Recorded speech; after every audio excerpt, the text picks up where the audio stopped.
Grabe na nga. Sasamantalahin yata ng TNT Katropa ang Barangay Hinebra, lalo na ang Gene Kings, wala ngang power forward o sentro dahil nga si Jap Aguilar ang nag-iisang pinakamataas sa Barangay Hinebra at karamihan nga ng player ng Barangay Hinebra nasa injured list pa. Well, kayo, ano ang masasabi nyo? At syempre, yan ang pag-uusapan natin. Alam niyo ba si Japet Aguilar ay nag-iisa lang na 6'9" sa Barangay Hinebra. At ayan ang sasamantalahin ng TNT Katropa. At alam natin na si Chot Reyes medyo may nalaman ngang technique dito kay Coach Tim Con dahil alam naman natin na nagkasama ang dalawang coaches na to. Well, sa palagay nyo ba, makakaya kaya ni Chot Reyes ang diskarte ni Coach Tim Con na henyo ng Barangay Hinebra? Well, syempre, kaya naman ang paikutin ni Coach Tim Con ang mga player na to at maraming adjustment na naman ang gagawin ang Barangay Hinebra. Well, alam na ni Coach Tim Con yan.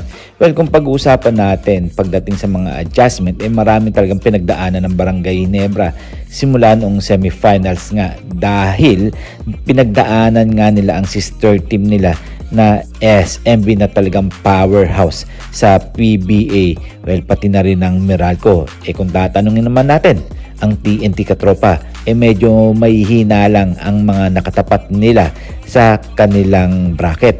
Well, alam naman natin na tinalo ang TNT Katropa ang Rain or Shine na talagang nangunguna sa bracket nila pero mas experiencado naman ang TNT Katropa kesa sa Rain or Shine. Well, si RHJ nga medyo nakakatakot din to. Well, alam naman natin na kaya nag-champion lang ang TNT Katropa noon dahil nga nandyan din si Mikey Williams na katulad ni RHJ na kung maglaro. Alam naman natin import din maglaro si Mikey Williams. Pero sa ngayon medyo 50-50 na ngayon ang TNT Katropa at hindi nila basta-basta matatalo ang diskarte ni Coach Tim Con sa Barangay Hinebra. Well, ayan ang aabangan natin ngayong darating na Sunday. Well, pag-usapan natin itong si Troy Rosario. Alam nyo bang kinausap na ng kampo ni Troy Rosario ang panig nila Al Francis Chua?